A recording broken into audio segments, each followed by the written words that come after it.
তুমি আসবে বলে বাংলাদেশের বুকে উঠছে কত ঢেউ। তুমি আমাদের মহান নেতা তারেক রহমান, আর নয় তো কেউ।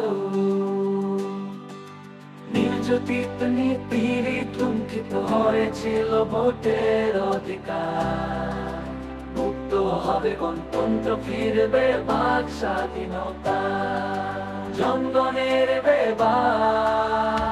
তুমি আসবে বলে বাংলাদেশে বুকে উঠছে কত ঢেউ। তুমি আমাদের মহান নেতা তারেক রহমান, আর নয় তো কেউ।